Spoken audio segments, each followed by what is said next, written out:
پس از 25 سال زندگی مشترک زنم رو با مرد همسایه در حال خیانت دیدم و فوراً راهی بیمارستان شدم. به کانال سایه های خیانت خوش اومدید. ما در اینجا سرگذشت واقعی افراد رو روایت می کنیم. افرادی که مدتها نتونستند اونها رو به زبون بیارند و این کانال به اونها امکان رو میده که تجربیات تلخ زندگی خودشون رو با شما در میون بذارند. و ممنون از شما که با شنیدن سرگذشتشون ما رو همراهی میکنید. محسن هستم. 2 بچه دارم، 2 دختر، نگین و نگار که هر دوتاشون دانشجو هستند. دختر بزرگم نگین تازه نامزد کرده بود. بعد از 25 سال کنار همسرم و بچه هام زندگی خوبی داشتیم. هر روز صبح با عشق به زندگیم از خواب بیدار می شدم و به محل کارم می رفتم. یکی از کسبه های بازار بودم و واسه خودم حجره داشتم. همه رو اسم من قسم می خوردند و به هم احترام می زاشتند. منم تا جایی که می تونستم سعی می کردم احترام همه رو داشته باشم. یه روز وقتی که تازه رسیده بودم حجره خیلی احساس خستگی می کردم. احساس می کردم هوا اون روز یه جور دیگه است. یه چند ساعتی موندم. بعد از 3 ساعت به شاگردم گفتم حواست به حجره باشه. من نمیتونم بیشتر از این بمونم. میرم خونه تا یکم استراحت کنم. احساس می کنم حالم خوب نیست. از جام پا شدم و سمت خونه راهی شدم. تو مسیر راه یه مقدار واسه خونه خرید کردم چون میدونستم نزدیک نهار شد و خواستم برای نهار یه چیزایی بخرم. بعد از خریدن وسایل دوباره به سمت خونه حرکت کردم. هوا ابری بود. انگار آسمون دلش گرفته بود. رسیدم دم خونه. همیشه عادت داشتم زنگ خونه رو میزدم. دوست داشتم بچه ها بیان و در رو برام باز کنند. خونم ویلایی بود. گل و گیاه رو دوست داشتم. درخت های میوه رو دوست داشتم. واسه همین بود که ویلایی گرفته بودم که هر وقت حال دلم خوب نبود با گل و گیاه خودم رو شاد کنم و روحیم رو تقویت کنم. اون روز برعکس روزهای دیگه میدونستم بچه ها دانشگاه هستند و نرگس هم حتما داره نهار درست میکنه و دستش بنده. دلم نمیخواست اذیتش کنم که این همه راه و بیاد تا در رو برام باز کنه. واسه همین کلید در رو انداختم و در رو باز کردم. وارد حیاط شدم. تو حوضچه خونه دست و روم رو شستم و خواستم برم تو اتاقم که صورتم رو با حوله خوش کنم. وقتی از پله ها بالا اومدم و آشپزخونه رو از پشت شیشه ی حیاط نگاه کردم نرگس رو ندیدم. روی اجاق هم از نهار خبری نبود. تا وارد پذیرایی شدم صداهایی از اتاقمون شنیدم. اول فکر کردم اشتباه میکنم. جلوتر که رفتم صداها برام واضح تر شد. دوستان عزیزم، اگر تا اینجای داستان خوشتون اومد لطفاً این ویدیو رو لایکش کنید. در تا نیمه باز بود. از دیدن اون صحنه مثل یخ شده بودم. مثل مجسمه ها مونده بودم. گیج بودم. زن خودم نرگس رو با مرد همسایه روی تخت خودم دیدم. خواستم وارد اتاق بشم و هر دوشون رو نابود کنم ولی انگار یه چیزی به هم میگفت تو هیچ شاهدی نداری و کسی هم حرف تو باور نمیکنه. بعد چطور میتونی این قضیه رو ثابت کنی؟ آهسته گوشیم رو از جیبم در آوردم و ازشون یه چند تا عکس و فیلم برای چند ثانیه کوتاه گرفتم. احساس کردم دهنم خشک شده و ضربان قلبم داره کند میشه. روی پیشونیم عرق درشتی زده بود و دست و پام میلرزید. یه لحظه دیدم پشتم به شدت سوزش گرفته و نفهمیدم که دیگه چی شد. من نقش زمین شدم. وقتی چشمام رو باز کردم روی تخت بیمارستان بودم و 2 دخترام بالای سرم سرپا مونده بودند. با دیدن اونا جون تازه گرفتم. از اینکه به زندگی برگشته بودم خوشحال بودم. دخترم نگین به هم گفت بابا چرا اینجوری شدی؟ تو که مشکل قلبی نداشتی. ما رو شوکه کردی. دلم میخواست حرف بزنم اما قدرت تکلم نداشتم. فقط گفتم یادم نمیاد که یهو چم شد. اما سرفم گرفت و دوباره قفسه سینم تنگ شد و نتونستم حرف بزنم. نگار دوید سمت در و پرستار رو صدا زد.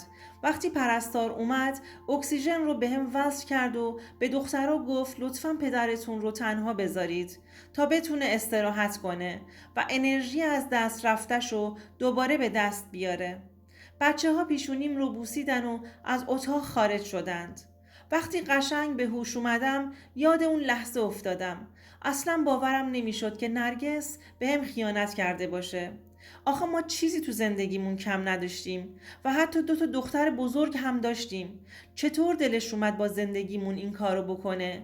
فکر غیرت منو، آبروی چندین ساله منو نکرده بود؟ فکر آبروی دختراش رو نکرده بود؟ اصلا فکرش منو داغون میکرد.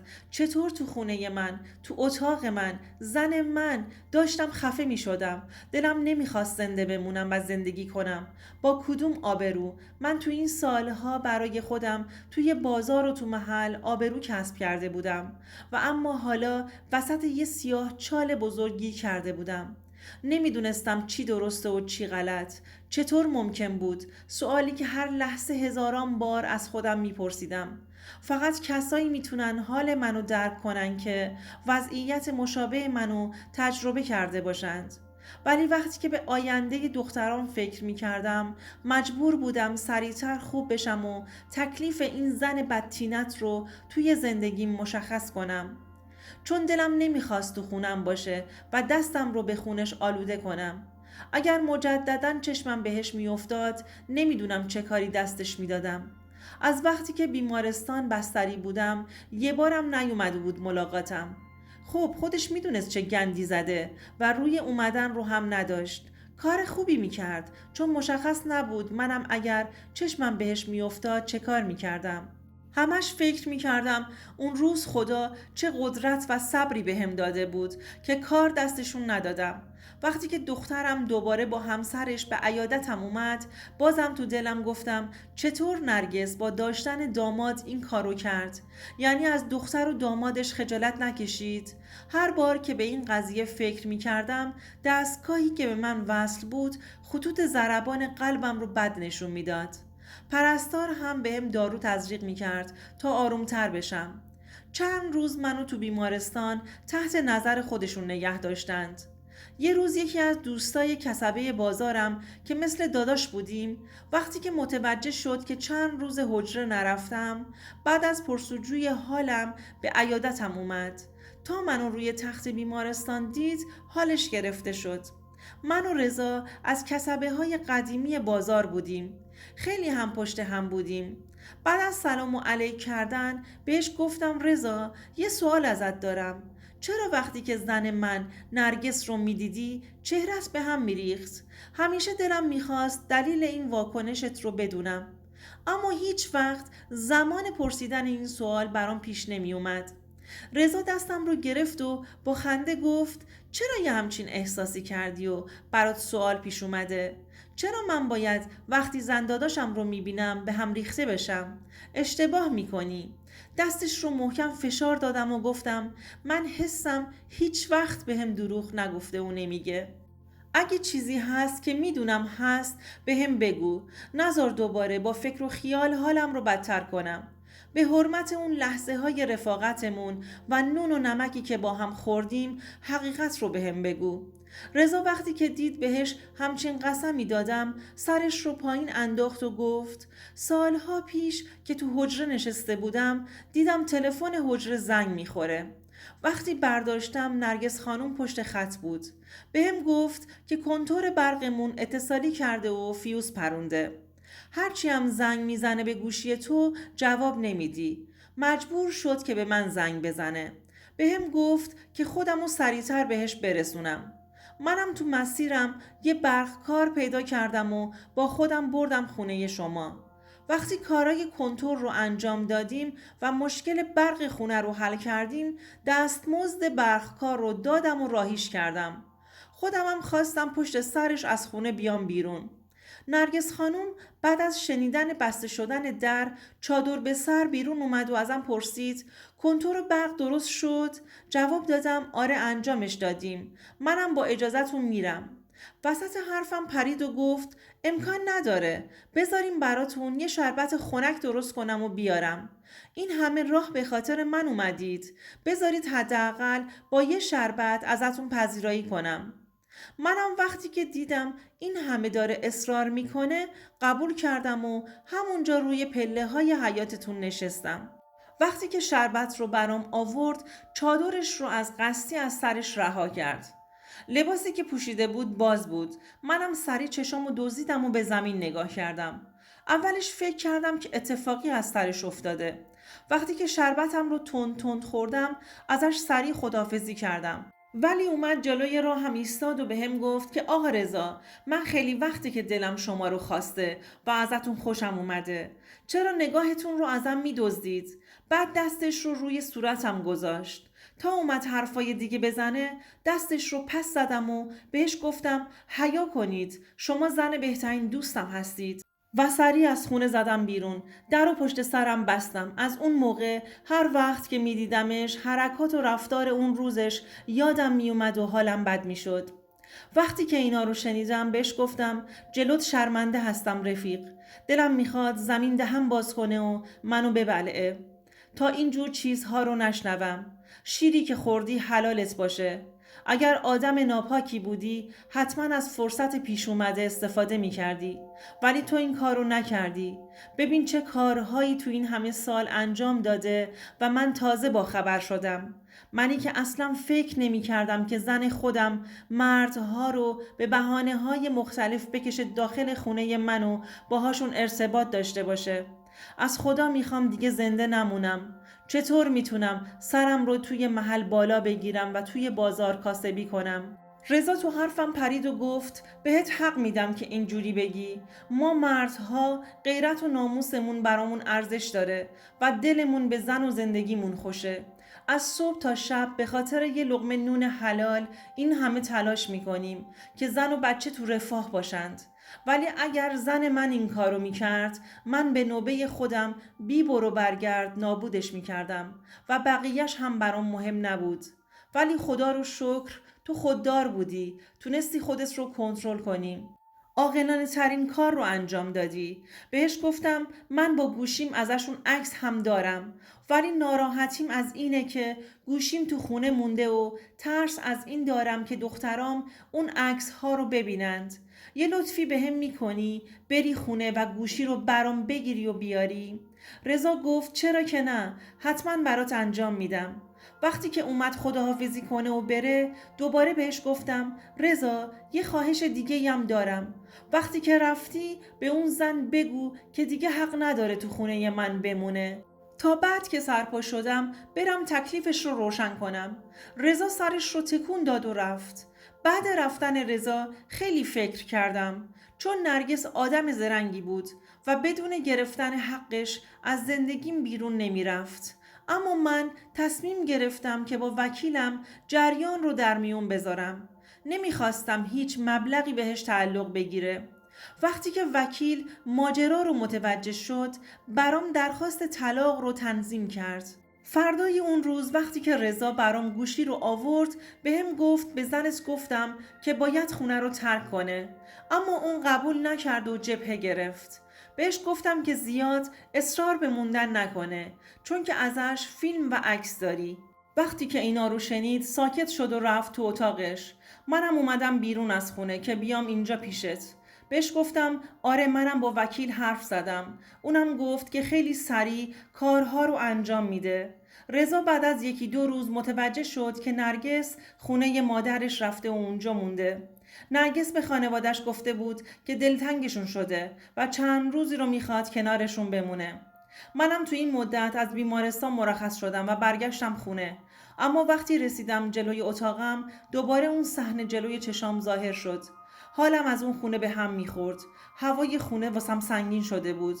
دخترام تا منو دیدند ازم پرسیدن بابا مامان رفته خونه مادر بزرگ، تو میدونی چرا؟ جواب دادم خونه مادرش رفته، این دیگه ناراحتی نداره. رفتم رو مبل نشستم و فکر کردم که چه کار کنم زودتر از این خونه هم راحت شم.